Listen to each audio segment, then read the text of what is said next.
L'information en toute objectivité, sans passion, avec respect de l'éthique et de la déontologie. C'est avec les experts de la maison dans Comprendre l'actualité. Comprendre l'actualité, c'est le rendez-vous quotidien avec notre rédaction tous les matins, du lundi au vendredi, sur Sabari FM 97.3, dès 9h. Politique, société, économie, culture et sport. Toutes les questions y sont débattues avec sérieux. Comprendre l'actualité, fini. Conducteur technique Bintaba, réalisation Boubacar Dienga, Mohamed Lamine Camara. Bonjour à toutes, bonjour à tous. Merci de nous préférer. Et bienvenue dans l'émission Comprendre l'actualité, le rendez-vous quotidien avec notre rédaction tous les matins du lundi au vendredi à partir de 9h05 en réseau synchronisé sur Pacifique FM et GPP FM, respectivement Zéro Corée et Mamou. Ou partout où vous êtes, vous avez la connexion www.sabarifm.com. C'est le direct. Si vous êtes en France, vous composez gratuitement le 02 49 17 49 27. Aux États-Unis, c'est le 712 432 41 46. Le service, il est gratuit. Merci de nous préférer. Nous sommes mardi. Nous sommes ensemble pour au moins une heure. Au menu de ce rendez-vous, 3 sujets. Le premier, nos confrères de la RTG Bourbinet section télévision ont déclenché depuis hier une grève pour dénoncer, disent-ils, leurs conditions de vie et de travail. De quoi s'agit-il réellement? Mamadou Sanassa Kamara, rédacteur en chef adjoint de la RTG Bourbinet, sera en direct dans cette émission pour plus d'explications. Et deuxième sujet, nous allons prendre la direction de Dinguiraï, Tenkiso précisément, situé à 15 km du centre-ville. Un mystérieux incendie s'est déclaré dans cette localité. Et déjà, on dénorme assez de dégâts. Des familles ont passé la nuit hier à la vie à la belle étoile. Qu'est-ce qui s'est réellement passé? Pour en savoir plus, nous aurons en direct dans cette émission Lamfia Touré. Il est le président des ressortissants de Tenkiso à Conakry. Et troisième et dernier sujet, nous vous promettions hier de pencher notre réflexion sur ce qui pourrait expliquer les attentes des Guinéens quant à la mise en place du futur gouvernement et comme annoncé par le président de la République. Et qu'est-ce qui fait traîner les pas au chef de l'État? Quel type de Premier ministre et ministre pour ces dernières années du second mandat d'Alpha Condé? Autant de questions qu'on se pose, mais également des questions que l'opinion se pose. Vous entendrez le commentaire des experts dans cette émission. Ils sont 3 autour de moi ce matin pour en débattre. Bonjour Abouakar Condé. Bonjour Malik. Bonjour Ibrahim Adjoul Diallo. Bonjour à tous. Bonjour Amadou Makissa Diallo. Bonjour à tous. Une émission dont le cadrage est assuré par Fodé Kamara et Idrissa Bangoura. Merci de nous préférer. Bienvenue à tous. L'information en toute objectivité, sans passion, avec respect de l'éthique et de la déontologie. C'est avec les experts de la maison dans Comprendre l'actualité. Comprendre l'actualité, c'est le rendez-vous quotidien avec notre rédaction tous les matins, du lundi au vendredi, sur Sabari FM 97.3, dès 9h. Politique, société, économie, culture et sport.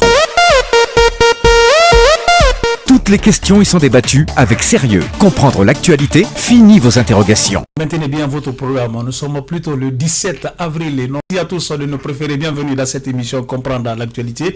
Et que nous ouvrons par cette information relative à nos confrères de la RTG Bourbinet, section télévision, et qui ont déclenché une grève pour dénoncer, disent-ils, leurs conditions de vie et de travail. Dans un court instant, nous aurons le rédacteur en chef adjoint de la RTG Bourbinet, Mamadou Sanassa Kamara. Mais en attendant, réaction des experts. Amadou Makissa, c'est vrai que la RTG Bourbinet devrait être considérée comme un patrimoine, mais depuis qu'on a assisté à la mise en place de la RTG Coloma, on a l'impression que cette télévision et radio est reléguée au second plan, pour ne pas dire qu'elle est abandonnée à elle-même. Oui, naturellement, c'est un patrimoine. Il fait partie, la RTG Bourbinet fait partie de l'histoire de la Guinée. Vous vous souviendrez que c'est la première télévision, c'est la première radio, le premier média, en tout cas audiovisuel, que la Guinée a connu. Après Radio Banane, on est venu à la voix de la Révolution, on est venu encore à la RTG. À un moment donné, c'était l'ORTG.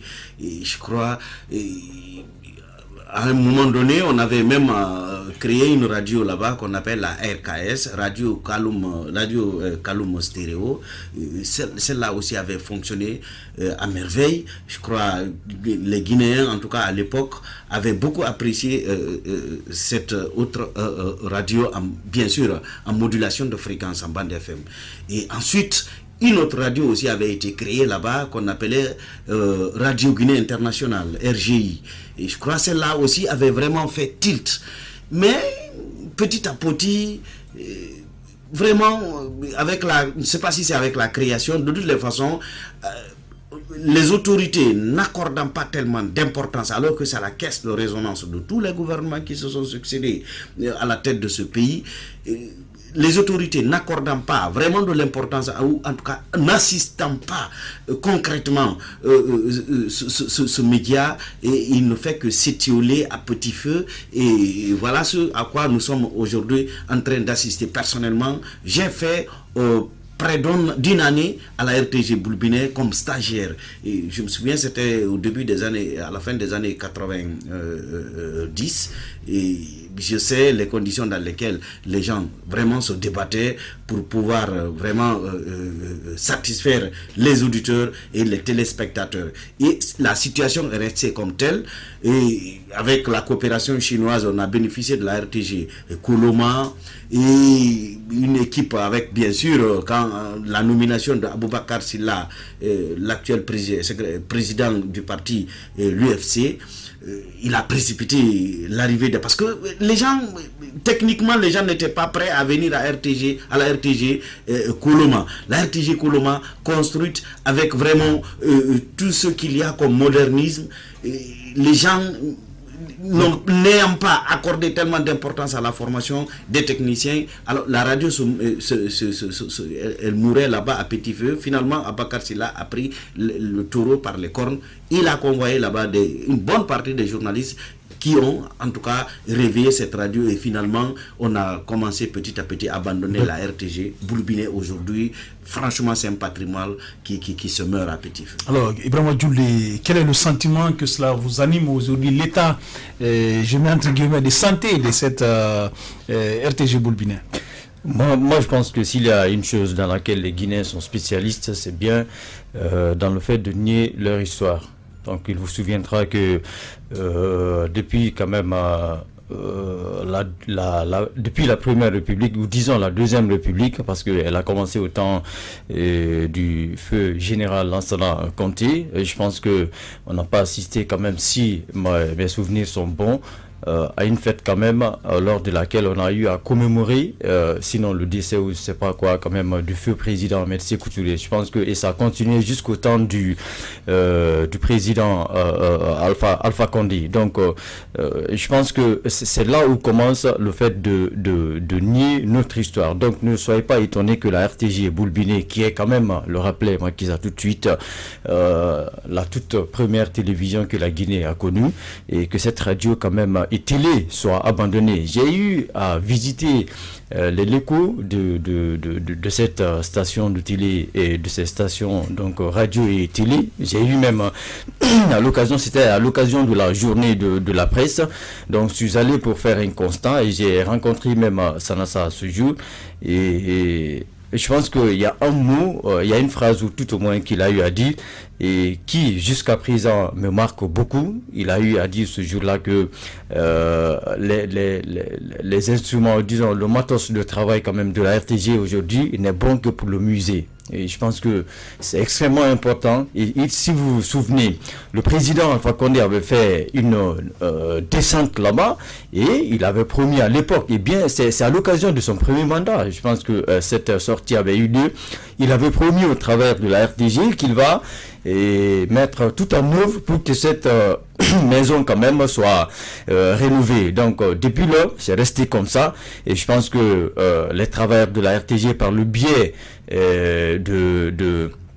de Ben Daouda Silla avait eu à rappeler donc au président de la République cette promesse. Il a réitéré le fait que cette maison sera rénovée, mais jusqu'à présent cela n'est pas fait, et je pense que même au sein de l'administration même de la RTG, cette maison est devenue aujourd'hui la prison des journalistes de la RTG. Je mets prison entre guillemets parce que à ce jour, tous les journalistes sanctionnés au niveau de la RTG Koloma se retrouvent de l'autre côté. Il vous souvient, c'est une réalité. Vous vous souvenez du cas quand même de Solano, il y a le cas même de Sanassa et beaucoup d'autres journalistes, je pense, qui ont été déversés de ce côté, parce que quand ils sont sanctionnés du côté de la RTG Koloma, ils sont déversés de l'autre côté. Donc c'est pour dire que c'est une prison pour les journalistes quand même qui ne sont pas, en tout cas s'inscrivent pas dans la logique qui est celle des responsables de la RTG Koloma. Donc je pense que c'est une situation qu'il faut revoir. Aujourd'hui, nous devrions vraiment tout mettre en œuvre pour que cette maison, la RTG Boulbiné, retrouve vraiment toute sa beauté, parce que quoi qu'on dise aujourd'hui, on parle de Yamoussa, les grands journalistes qu'on a connus à la RTG. Tous ces journalistes sont sortis de cette maison, la RTG. Donc il faudrait quand même que les Guinéens soient reconnaissants à cette maison. En direct dans cette émission, comme annoncé notre confrère Mamadou Sanassa Kamara. Monsieur Kamara, bonjour. Oui, bonjour. Voilà, on a momentanément perdu Sanassa qui reviendra dans cette émission. Alors, Bakar Kondé, la même question. C'est vrai, le constat aujourd'hui, la RTG Boulbiné se meurt à petit feu. Et quel est le sentiment que cela vous anime aujourd'hui? C'est un sentiment de tristesse, de désolation, mais également de regret, parce que c'est l'histoire, c'est toute une histoire, la RTG Koloma. Tous les monuments qu'on a connus dans la Boulbiné, tous les monuments qu'on a connus dans la presse sont partis de là, et c'est une chaîne qui devait être une chaîne entretenue, au lieu que ce soit un musée comme c'est le cas aujourd'hui. Quand vous visitez là-bas, on vous parle d'une simple caméra, on parle pratiquement pas d'équipement de production, pas d'équipement de travail. Donc les gens par endroit utilisent leur propre équipement, parce que si les gens n'ont pas leur propre ordinateur... On me fait signe du côté de la technique que c'est bon, Sanassa est encore en ligne. Alors bonjour cher confrère Mamadou Sanassa Kamara, vous êtes rédacteur en chef adjoint de la télévision RTG Boulbiné. Vous avez déclenché un mouvement d'ordre de grève depuis hier lundi pour dénoncer les conditions de vie et de travail des journalistes de cette maison. Qu'en est-il réellement? De quoi il est-il question? Qu'est-ce que vous revendiquez? Bonjour chers confrères, bonjour à vos millions d'auditeurs. Je suis très content de parler ce matin sur votre radio. Et sachez que ce n'est pas un mouvement de grève parce que nous verrons tous les jours au travail, mais c'est un sentiment généralisé de mécontentement que nous sommes en train de manifester, puisque à la RTG Boulbiné, rien ne marche. Quelqu'un a parlé tout à l'heure de musée. Moi, je crois que ce n'est plus un musée, puisque la RTG Boulbiné est morte. On attend que l'enterrement. Et ce que nous demandons, c'est l'amélioration des conditions de vie des travailleurs. Vous n'êtes pas sans savoir que nos journalistes sont devenus aujourd'hui comme des parias sur le terrain. Quand tu vas interviewer quelqu'un une fois, deux fois, il ne se voit pas à la télévision, ça devient un problème. On te prend pour un escroc. Donc aujourd'hui, c'est ça qui se passe à la RTG Boulbiné. Il n'y a rien, il n'y a pas de véhicule de reportage, il n'y a pas de moto, il n'y a pas de vélo. Rien, les gens vont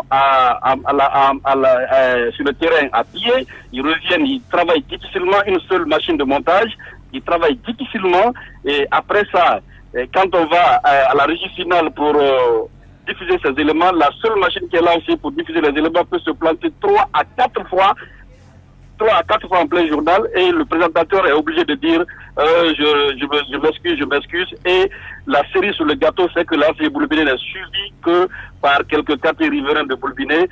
Voilà donc pourquoi nous avons dit que nous, travailleurs de la rédaction du journal télévisé, on ne peut pas travailler dans ces conditions, et il va falloir que vraiment les choses changent un peu, qu'on améliore un tout petit peu nos conditions de travail, ne serait-ce que la visibilité, et le problème à la régie financière, ça c'est réglé, on peut travailler. Mais dans ces conditions, quand on parle de télévision, c'est d'abord la visibilité. Donc, mais malgré tout cela, vous continuez à venir travailler. Vous travaillez sur quoi? Qu'est-ce que vous faites? On ne travaille pas, on vient pour ne pas dire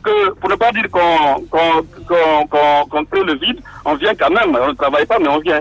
Alors, ça, au-delà de... Parce que ça, c'est peut-être connu des travailleurs. Alors, du côté des autorités, j'espère, je sais que vous avez été à la rencontre du ministre, les syndicats ont été également à sa rencontre. Qu'en est-il de cette rencontre? Qu'est-ce qui est sorti? Quelles sont les promesses qui ont été tenues?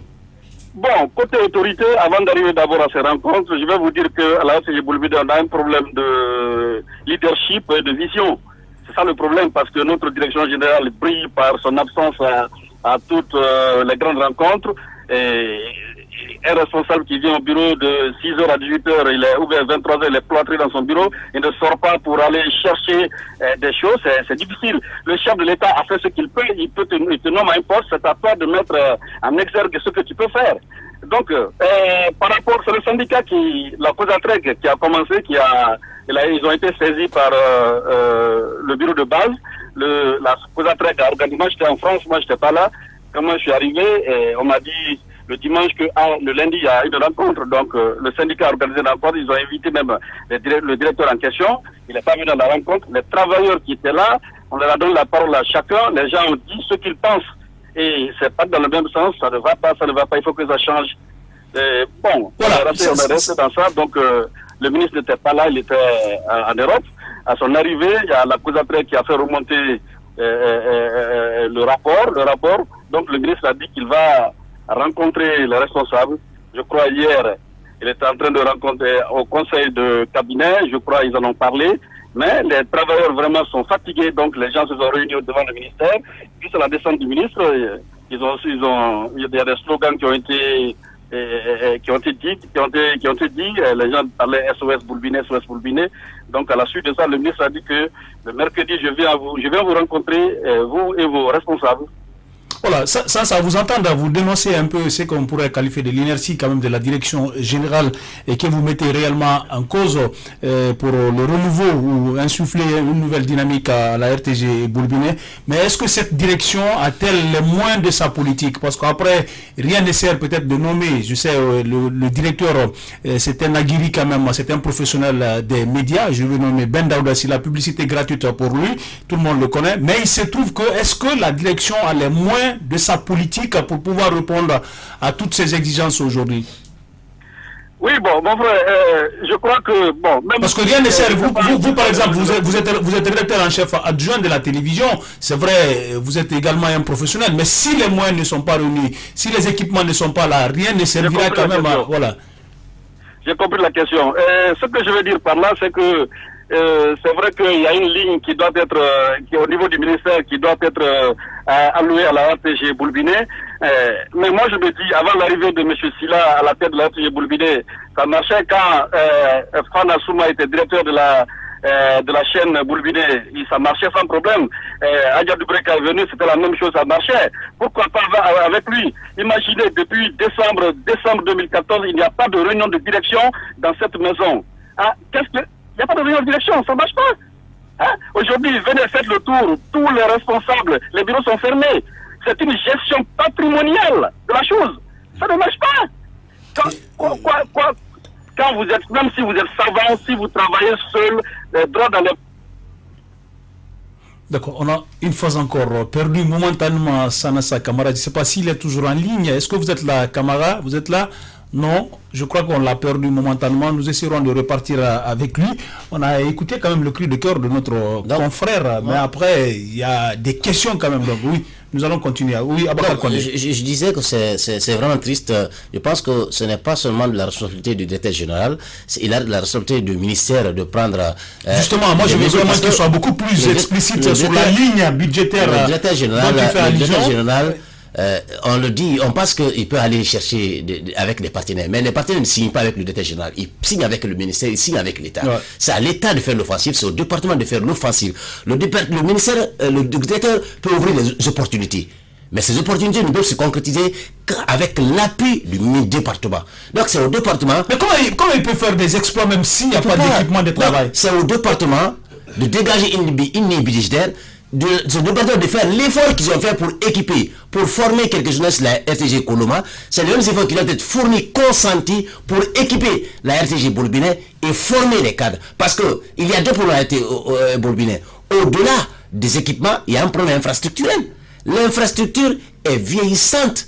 Des fois, quand tu marches, tu as peur. Quand il y a, heureusement, ce n'est pas une zone tectonique. Sinon, s'il y a quelque chose comme ça, on peut penser que l'infrastructure peut s'écouler sous les champs. Donc, il y a un problème réel d'infrastructure.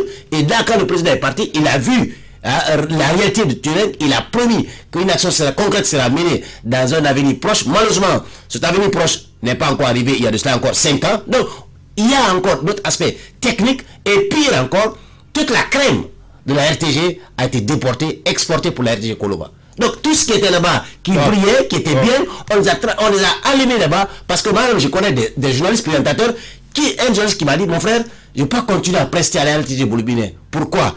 Parce qu'aujourd'hui la RTG Boulbiné n'est suivie que par quelques habitants de Boulbiné. Même pas la haute banlieue. Donc ça veut dire que quand je prête mon journal, je prête pour Boulbiné. Pas pour la Guinée, pas pour les Guinéens de l'extérieur. Donc, pour une question de visibilité, je préfère aller à la RTG Koloma.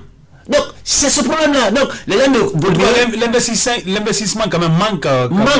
Depuis des années, il n'y a eu aucun investissement. Et ça, ce n'est pas ce n'est pas même de l'ère d'Alpha Condé. Hein. Ça depuis des années que ce patrimoine-là est délaissé. Et ça s'est renforcé quand on a transféré le potentiel de la RTG Boulbiné du côté de la RTG Koloba. Donc je pense qu'aujourd'hui, il est de la responsabilité, pas du directeur général, non. La direction générale ne suit la politique du gouvernement, suit la politique du ministère en termes de communication. Donc il faut que les gens chassent cela. Ce n'est pas Ben Dansel. Il faut qu'il ait le moins de sa politique. Ben Dansel n'est pas le problème, c'est le département. Nous allons repartir avec notre confrère Mamadou Sanassa Kamara. Vous êtes encore de nouveau en direct dans cette émission. Sanassa, vous êtes là? Oui, je suis là. Voilà, vous parlez d'une ligne budgétaire qui devrait venir du ministère de la Communication. Qu'en est-il réellement au-delà de cette question? Est-ce que la RTG Boulbiné n'est pas victime aujourd'hui de tout cet investissement qu'on a injecté au niveau de la RTG Koloma? On a l'impression que tous les efforts sont focalisés sur cette nouvelle maison. Oui, bon, je peux dire ainsi que c'est vrai que Koloma est devenue la fille chérie de la République, je peux le dire ainsi, mais il faut savoir que depuis 2 ans, je crois, si je ne me trompe pas, il n'y a pas de budget alloué les budgets ne viennent pas dans ces services. Mais n'oubliez pas aussi que la RTG Boulbiné fait des recettes. Il y a des spots que nous suivons à la RTS tout le temps, les trucs de cherche for common ground, mais nous ne savons pas comment c'est géré. Où va l'argent? Nous ne demandons pas la lune, on veut juste le minimum. C'est pas la lune que nous demandons, juste le minimum, la visibilité. Alors ça, est-ce que vous pensez que cette visibilité, c'est seul le directeur général qui est capable de l'apporter à la RTG Boulbiné? Oui, autant des autres ça marchait. On n'a pas dit qu'il faut être sur satellite, mais au moins il faut être dans le bouquet StarTime. Même les télévisions privées de la place sont sur le bouquet StarTime. Pourquoi pas Boulbiné? Qu'est-ce qu'on vous a dit comme réponse par rapport surtout à cette exigence? Qu'est-ce qu'on vous a dit? Ben, on nous a dit qu'ils sont en train de se battre, mais ça fait 6 mois qu'on se bat. Ça fait 6 mois qu'on se bat. Mais au-delà que la RTG soit, par exemple, la RTG Boulbiné soit, par exemple, dans le bouquet StarTime, vous faites beaucoup de publicité pour cette société ce matin, que ça soit dans ce bouquet. En termes d'équipement, est-ce que vous pensez que la direction fait un effort? Ben, ça que je vous ai dit tout à l'heure, un directeur qui vient dans son bureau de 6h à 23h, dans son bureau, qui ne se bouge pas, qui ne fait rien, est-ce qu'il fait des efforts? C'est un problème de personne? Vous pensez que... Moi, je crois que le problème de la RTG Boulbiné, c'est un problème de leadership et de vision. Mais ça, à un moment donné, même le président de la République a fait un tour à la RTG Boulbiné, je crois. Il avait aussi fait... Il avait promis quand même du moins... Très malheureusement, jusqu'à présent, la RTG Boulbiné continue à croupir dans la même misère. Est-ce que vous ne pensez pas que tout le monde est informé, mais il y a une négligence qui s'ensuit? Oui, tout le monde est informé jusqu'au chef de l'État. Lui-même, il a fait un tour ici. Il a promis que la maison devrait être rénovée. Moi-même, j'ai été en Chine. J'ai posé la question à la directrice générale, à la présidente adjointe de StarTime. Elle a dit que les travaux vont bientôt commencer. Mais ça fait maintenant presque 1 an, les travaux n'ont pas commencé. Mais nous ne nous focalisons pas sur ces travaux. Nous voulons juste le minimum. Imaginez que ici, c'est des pères de famille, des mères de famille qui travaillent. Les gens, ils doivent nourrir les familles, les enfants de 7 ans ne vont plus à l'école. On veut juste le minimum pour travailler. Alors quand vous dites que les gens ont besoin de nourrir leur famille, ça veut dire, qu'est-ce que vous voulez dire? Est-ce que ça veut dire que vous n'avez pas votre salaire vous savez du que mois? le salaire ne nourrit personne en Guinée, et la plupart des travailleurs de la RTG Boulbiné sont des stagiaires, puisque ceux qui sont comment on appelle, les titulaires, les quelques titulaires qui sont là ne sont pas nombreux. La plupart c'est des stagiaires, et c'est sur le terrain que les gens se battent. D'accord. Jusqu'où comptez-vous aller dans cette revendication, parce que vous continuez quand même à assurer le service minimum? Oui, dans la revendication, c'est que le ministre nous a promis hier de nous rencontrer le mercredi, tous les travailleurs à l'RTG Boulbiné. Donc on attend cette rencontre. Et ce qui va se passer, je ne peux pas faire pour l'instant la météo. Nous attendons ce qui va se passer à la suite de cette réunion. Et cette réunion va nous donner la suite des affaires. Merci Mamadou Sanassa Kamara pour ces explications. Merci mon frère. Voilà, à l'instant même, Mamadou Sanassa Kamara, rédacteur en chef adjoint de la télévision RTG Boulbiné, qui faisait en tout cas la lecture du tableau comme présenté par les journalistes aujourd'hui de cette maison de médias. Il faut le rappeler que ce matin, nous sommes rentrés en contact avec le directeur général qui s'était excusé pour raison des calendriers, qui nous a renvoyé au directeur technique, Elhadj Oumar Kamara, également dans une position un peu sociale ce matin, qui nous donne rendez-vous peut-être demain ou les prochaines heures pour donner sa version des faits par rapport à cette situation de la RTG Boulbina. On a écouté Sansa, on est largement édifié par rapport aux revendications, mais il faut le dire, en tout cas moi c'est ma lecture personnelle de son intervention, ce problème va au-delà quand même de la direction générale. Bon, justement c'est ce que je viens de dire. La RTG, tout le monde est informé de la misère qui frappe l'obscénité, en tout cas. Et tout le monde fait semblant de corriger. Voilà, parce que même le président est passé par là, mais après il a promis tant de choses, rien après. Le président même est informé. Il vous souviendra qu'au cours d'une conférence de presse que le président de la République avait animée du côté de Sécouria, il y a une journaliste, même de la RTG Boulbiné, qui avait surgi. Qui a rappelé le président. Qui a rappelé le président sur ses promesses. Alors, qu'est-ce que le président a eu à donner comme, disons, réponse? Ah, Ben, c'est toi qui as dit à ta journaliste de poser. Je vois la politique, c'est Ben qui te pose à poser cette question. Donc, quelque part, moi, je ne dis pas que je ne suis pas sûr que ce soit vraiment Ben qui ne se bouge pas. Je ne suis pas sûr que ce soit... Parce que c'est pas Ben qui met sa main à la poche pour financer les équipements pour la RTG Boulbiné. C'est vrai, il doit démarcher. Mais il doit être un leader. Il n'a qu'à bouger le gouvernement. Parce qu'il a une capacité à revendre carrément quand il se présente. On sait que Ben Daouda peut faire passer sa voix. Voilà, Ben estime que même la première personnalité du pays est informée de la situation aujourd'hui de la RTG Boulbiné. Alors, combien de fois, je crois, il a dû rencontrer plusieurs fois le président de la République. Et au-delà, Ben et le président de la République sont vraiment des amis. Ils sont des amis à cause du président de la République. Combien d'années Ben Daouda Sylla avait été coupé de son salaire à la RTG Boulbiné? Près de 20 ans et quelques. Il ne touchait pas son salaire à cause... Moi, je vois une solution. Il devrait être un grand combattant pour rétablir il doit encore, parce que ça l'a rappelé, autant de Fana, de Breka, de Breka, et la RTG Boulbiné marchait. Alors, il doit s'inscrire dans la même logique, et ne serait-ce que pour vraiment assurer le minimum, permettre à ces travailleurs d'assurer le minimum de service pour rapidement pour que la radio ne meure pas. Je voudrais juste dire qu'il y a une possibilité pour le gouvernement, puisque la Chine nous a promis ces 20 milliards de dollars. Je pense qu'il est important de porter un projet. La direction générale peut-être peut aller à côté du ministère, porter un projet de ce sens, pour que ce projet-là soit inclus et qu'on puisse aller faire face effectivement au problème de la RTG. Voilà, tout le monde voit cette manne financière annoncée par l'argent.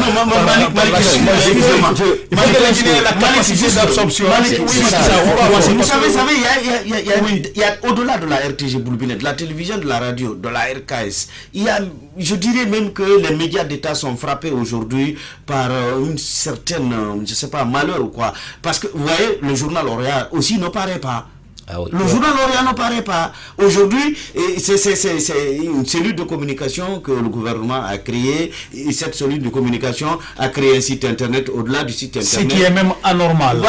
Un magazine. La création de ces organes parallèles quand même. Il y a un magazine aujourd'hui qui est produit. Rapidement, on va avancer. Oui, je disais que, voilà, même au niveau de la direction générale, je pense que la direction générale de la RTG Boulbina n'a pas de responsabilité. Parce que quand même, il faut le dire, la RTG Boulbina et Koloma sont quand même dans une concurrence à ce jour. Parce que tout le monde s'est rue vers la RTG Koloma. Et je pense que de l'autre côté, au niveau de... Ça se joue au niveau des investissements après. Je suis d'accord, voilà. Ça se joue au niveau des investissements. Mais pour aller quand même, pour négocier la montée de ta chaîne de télé quand même sur un bouquet, et je pense que c'est pas le ministre qui va venir négocier cela. C'est des petites quand même choses que le directeur doit être capable de faire. Et au-delà de cela, quand on dit qu'il n'y a pas de réunion de direction, je pense que il serait vraiment judicieux que le directeur quand même essaye d'initier de telles choses, parce que le plus souvent, quand vous concertez avec vos collègues, des idées peuvent émerger, des idées qui peuvent être utiles à la boîte. Donc je pense qu'il faut vraiment instaurer cela et ne pas être seul. On parle du président de la République, mais n'oubliez pas que le président de la République est sur plusieurs fronts en même temps. Donc je pense que si vous ne le bousculez pas, il y a un aspect quand même que Macky a rappelé qui est très important, et Ben Daouda et le président de la République sont vraiment très amis, ça c'est une réalité. Donc je pense que Ben Daouda devrait vraiment bousculer le président de la République sur cette situation. Et je pense que peut-être que c'est quelque chose qui l'aurait beaucoup aidé à ce niveau. Voilà, en tout cas, si les autorités se disent aussi que la RTG Koloma est largement suffisante pour combler peut-être le déficit en termes de communication, et la RTG Boulbina risque de mourir à petit feu si elle n'est même pas morte, à entendre Mamadou Sanassa Camara qui, de façon très déplorable, annonce qu'il n'attend que l'enterrement de cette maison de médias. Sans transition, nous allons prendre la direction de Dinguiraye. Vous savez, un mystérieux incendie s'est déclaré hier en pleine journée à Tinkiso, une localité de la préfecture de Dinguiraye, soit 15 km du centre-ville. Pour le moment, les dégâts sont énormes. On parle de plus de 200 cases parties en fumée. Des familles ont passé hier la nuit à la belle étoile. Nous en saurons un peu plus tout à l'heure avec notre invité ce matin au téléphone, Lamfia Touré. Il est le président des ressortissants de Tinkiso à Conakry, Bakar Condé. On ne l'a jamais assez, souvent à l'intérieur du pays, c'est des choses qui arrivent et tout de suite on place cela un incendie mystérieux, c'est souvent le mot qui revient, mais ce n'est pas un fait quand même anodin. Hein? Ah oui, c'est pas un fait anodin, surtout que c'est récurrent, c'est récurrent souvent, surtout en cette période du mois d'avril. Généralement c'était au mois de mars que c'était fréquent, mais maintenant au mois d'avril, je pense qu'aujourd'hui ça c'est bon. En attendant qu'on puisse savoir ce qui s'est passé, on parle même de 250 cases qui ont été incendiées, plus encore des vivres, parce qu'il y avait des greniers qui étaient aussi là, et également c'était avec leur engin roulant, des motos, des outils agricoles, mais également des engins roulants comme des motos étaient aussi par endroits. Donc je pense qu'aujourd'hui c'est déplorable, mais j'entrevois un peu l'erreur humaine, parce que on ne peut pas dire que c'est un feu mystérieux. C'est trop facile de dire que c'est un feu mystérieux. Si le feu mystérieux sortira d'où, si ce n'est pas l'œuvre d'une personne? On sait là-bas par ces temps qui courent. Il y a la réalité quand même à l'intérieur du pays. Hein, ah oui, mais bon, peut-être je suis pas trop. Moi je pense plus qu'il y a un aspect souvent qui en Haute-Guinée.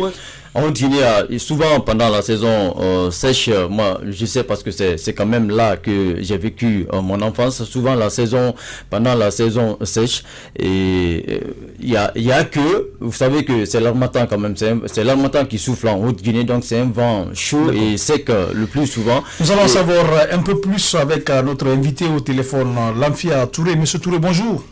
Oui, bonjour, comment allez-vous? Vous êtes le président des ressortissants de Tinkiso à Conakry, vous confirmez? Oui, je suis un des ressortissants de Conakry. La présidence titre est assurée par le doyen. D'accord. Je suis le porte-parole des ressortissants. Voilà. On apprend qu'un mystérieux incendie s'est déclaré dans votre localité à Tinkiso, située à 15 km du centre-ville de Dinguiraye. Et qu'en est-il réellement? Est-ce que vous avez eu des échos? Oui, exactement. C'était hier lundi 16 avril 2018. à 14h40 qu'un incendie s'est déclaré dans une des cases du village Tenkito. L'incendie a vraiment ravagé toute la moitié du village.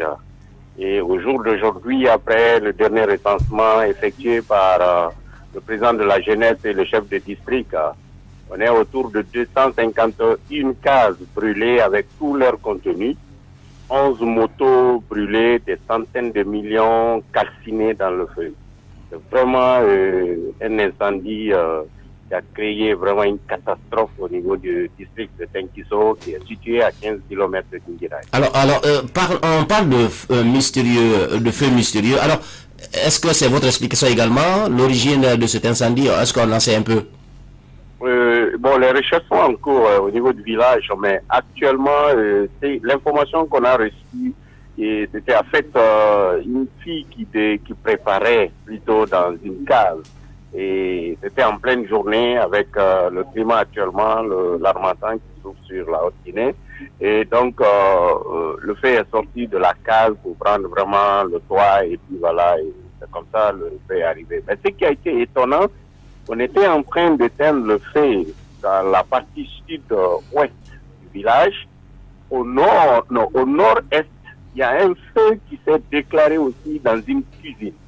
Ça, c'est là on n'a pas compris du tout, mais l'aspect mystérieux n'est pas encore élucidé, mais les recherches sont en cours. C'est la première fois que ce genre de feu, disons, ravage une bonne partie de Tenkiso. Oui, de ma petite expérience, parce que depuis que je faisais l'école primaire, je fréquente le village jusqu'à maintenant, je suis médecin.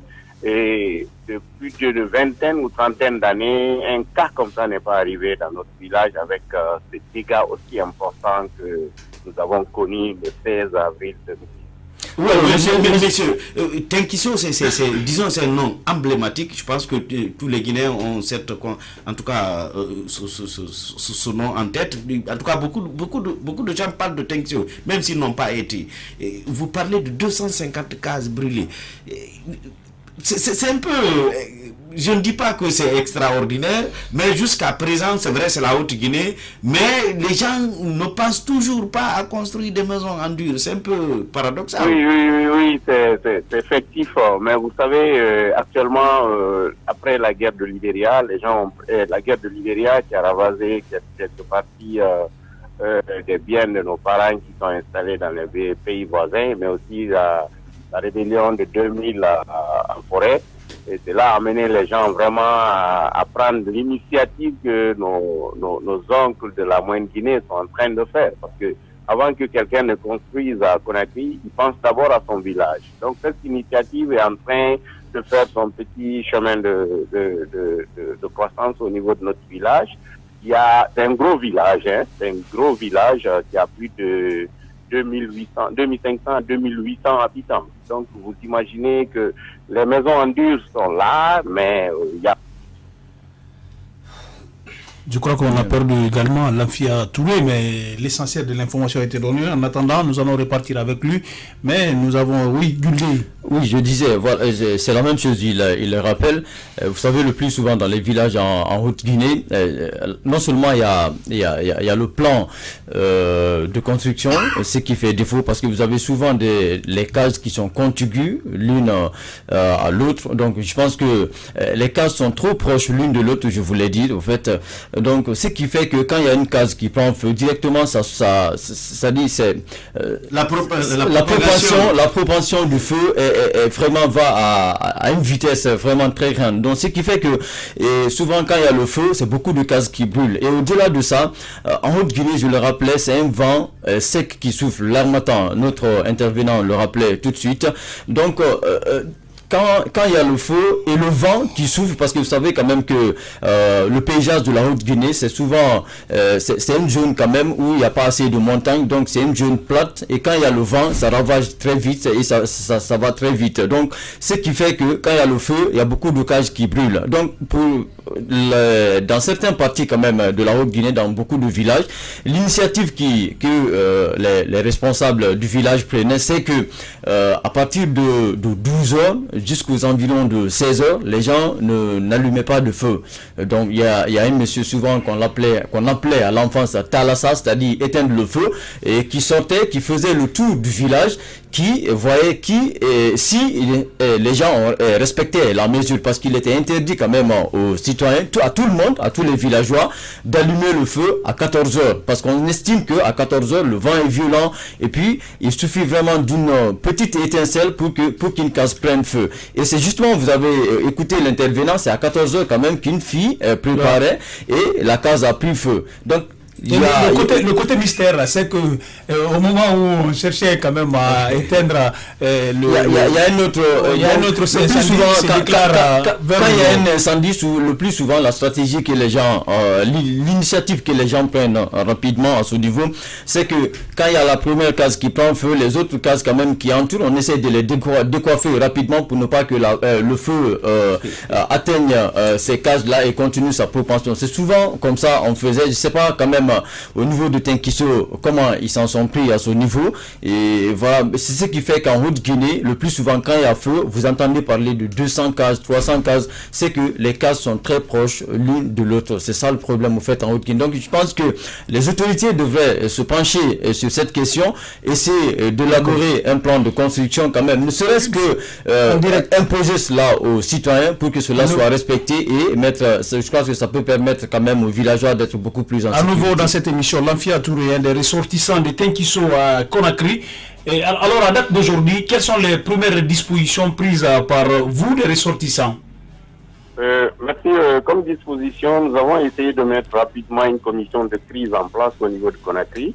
Et cette commission est en train de travailler chez le doyen, M. Issa Touré, et tous les ressortissants actuellement sont en réunion sur place pour pouvoir prendre des premières dispositions. Une des premières dispositions, c'est de dépêcher rapidement une mission pour aller constater les faits, aller compatir avec les parents et essayer d'évaluer rapidement les besoins urgents. Parce que là ce qu'il faut craindre maintenant, avec ces personnes, les femmes et les enfants de ces 251 cases qui ont dormi à la Belle Étoile, il faut craindre des maladies, des épidémies, avec l'harmattan qui souffle. Et ce qui est aussi à craindre à moyen terme, c'est vraiment un problème d'insécurité alimentaire avec les greniers qui sont... La famine qui va s'abattre sur vraiment le village. Donc, les premières dispositions, on va dépêcher une mission. On a déjà, au niveau de Tingirai, la gendarmerie est déjà partie avec la radio communautaire qui est là. Et je crois que la Croix-Rouge aussi va aller ce matin pour évaluer les dégâts humanitaires. Et puis, on va envoyer cette commission au plus tard le jeudi qui sera sur le terrain pour pouvoir rapidement venir avec les premiers secours. Essayer de voir ce qu'il faut faire dans l'immédiat. Alors, moi je voulais juste poser cette question. Quand il y a par exemple incendie, puisqu'on connaît un peu la genèse du problème, on sait que c'est une fille qui prépare. Est-ce que par le passé il y a sanctions? Bon, sanctions, vous savez, on est dans une communauté. Il faut s'adapter, il faut essayer de voir... Bon, il n'y a pas de sanction en fait, parce que bon, c'est une innocente. Ça doit être une fille qui a moins de 15 ans, moins de 18 ans. Il n'est pas du tout responsable de ses actes. Donc, mais quand même, des conseillers du village vont s'asseoir pour pouvoir parler avec la communauté. Parce qu'il faut sensibiliser. Ça, ce que je sais, dans ce village, il y a un comité de surveillance des femmes par rapport aux préparations dans cette période d'harmattan et de saison sèche. Cette commission, normalement, devrait sillonner le village. À partir de 11 heures, toutes les cuisines devraient être fermées avec les feux éteints. Et je ne sais pas, il y a un dysfonctionnement à ce niveau qu'il faut rapidement corriger parce que on ne sait pas, la saison sèche n'est pas finie encore. Donc voilà, mais sanctions, je ne crois pas. On va être dans la communauté et puis on va s'en remettre à Dieu. Alors l'autre question que j'ai envie de poser, monsieur Touré, c'est que, je ne sais pas, les faits sont là, il y a quand même beaucoup de victimes à ce jour. J'aimerais savoir quelles sont les personnes quand même qui sont prioritaires dans les prises en charge ou dans les initiatives que vous avez eu à prendre. Moi, en ma qualité d'humanitaire, les personnes vulnérables sont les femmes et les enfants. Et puis après, on viendra avec les autres. Mais pour le moment, nous allons évaluer l'exposition, les dégâts, le degré de vulnérabilité des femmes qui sont dans le village et des enfants. On va essayer rapidement de secourir en termes de vêtements, en termes d'abris et même des abris de fortune. On va essayer de vraiment de proposer pour pouvoir éviter que les gens ne soient exposés à des intempéries naturelles. D'accord. À chaud, quel est l'appel à lancer aux autorités, mais également aux autres ressortissants? L'appel qu'on lance, c'est que c'est une catastrophe, c'est un incendie, c'est un sinistre. Donc le village a été frappé, c'est la volonté de Dieu. Mais ce qu'on demande aux autorités, c'est de venir au secours. On demande aux ressortissants, aux bonnes volontés, aux institutions, aux ONG internationales et nationales, à la Croix-Rouge guinéenne et à la Fédération internationale de la Croix-Rouge de venir vraiment à l'aide du village. Parce que vraiment, et on craint qu'une épidémie ne soit là comme conséquence immédiate de cet incendie. Et suite et des famines, les institutions comme la FAO, le PAM et plein d'autres institutions des Nations Unies peuvent vraiment venir nous secourir pour éviter une catastrophe. Donc l'appel qu'on lance aux autorités, c'est de venir nous secourir parce que c'est une catastrophe. Merci, M. Lamfia Touré, pour toutes ces explications. Merci beaucoup et merci à la radio. Voilà, à l'instant même, Lamfia Touré, un des ressortissants de Tenkiso, frappé par un incendie hier en pleine journée à 14h40, selon notre invité ce matin. On parle de 251 cases brûlées, 11 motos calcinées, une centaine de millions partis en fumée. Détresse totale du côté de Tenkiso, à 15 km du centre-ville de Dinguiraï. Sans transition, nous sommes pratiquement pris par le temps. Les Guinéens attendent toujours le nouveau gouvernement. Jusque-là, Alpha Condé a pratiquement fini la concertation avec ce qu'il a appelé la majorité silencieuse. Pour le moment, on ne connaît pas quel Premier ministre ou si c'est Madioula qui sera reconduit, les mêmes ministres seront-ils reconduits et quel type de Premier ministre? Autant de questions qu'on se pose, mais rapidement, la première question, peut-être les autres, on aura le temps de revenir dessus demain. Qu'est-ce qui pourrait expliquer un peu la lenteur dans la mise en place ou le renouvellement de ce gouvernement, Mme Macky Sall? Oui, je pense que les Guinéens le savent parce que quelque part, Alpha, je ne dirais pas qu'il n'a pratiquement rien à reprocher à ses ministres parce que, comme le disent certaines personnes, le vrai problème c'est lui. Est-ce qu'ils ont les coudées franches pour pouvoir vraiment agir? Parce que c'est ça aussi le problème. On ne peut pas me dire que Mamadi Oula n'est pas, disons, un technocrate, que Mamadi Oula ne connaît pas les dossiers. Il connaît. Mais face à Alpha Condé, on est obligé d'adopter une position timorée face au problème. C'est-à-dire qu'on ne peut pas aller, on ne peut pas foncer. Il est partout où tu vas, il est toujours sur le terrain et il tient toujours à ce que soit tu lui fasses compte rendu ou en tout cas tu prends toujours une référence, qu'il soit toujours une référence. C'est pourquoi moi je me dis aujourd'hui, je ne pense même pas qu'il y a vraiment nécessité de changer le gouvernement si vraiment le président lui-même ne changera pas par après. Parce que c'est cela le problème. Il faut d'abord qu'il change et il pense maintenant à changer le gouvernement. Sinon que vraiment, je pense que ce sera vraiment le statut. On aura le temps peut-être de revenir largement sur cette question. Alpha Condé est-il victime de son propre piège de faire cette annonce? Moi, je pense il n'en avait pas besoin. Moi, je pense qu'on se pose beaucoup de questions, mais il y a une question quand même que nous omettons. Et nous disons souvent pourquoi ça dure, ils n'ont pas. Mais la question qu'on ne se pose pas, c'est que est-ce qu'il ne s'est pas ravisé finalement de mettre en place un nouveau gouvernement? Parce que c'est quand même une concertation. C'est quand même une concertation. Mais à l'issue de la concertation, il se rend compte qu'il n'y a toujours pas de gouvernement. Voilà. C'est certainement ravisé. C'est une autre question qu'on peut bien se poser. Abakar, qu'on est rapidement. Mais écoutez, moi je pense qu'il est sous pression. Il y a sous pression de qui? De lui-même. Oui, de lui-même, parce que c'est lui qui a fait l'annonce. Il est sous pression parce que selon les indiscrétions, il semblerait que le RPG met du poing sur la table pour dire que nous voulons notre Premier ministre. Il y a la coordination de la basse-côte qui, comme d'habitude, qui attend que le président confirme leur choix. Donc, de ce côté, ça coince et Alpha Condé a du mal à choisir. Il est pris dans son propre piège. On essaiera d'en savoir un peu plus demain, avec beaucoup plus de temps consacré à ce sujet. Merci à tous d'avoir été de notre. C'est la fin de cette émission Comprendre l'actualité. Avec le même plaisir, on vous donne rendez-vous demain à partir de 9h05 en temps universel. D'ici là, portez-vous bien.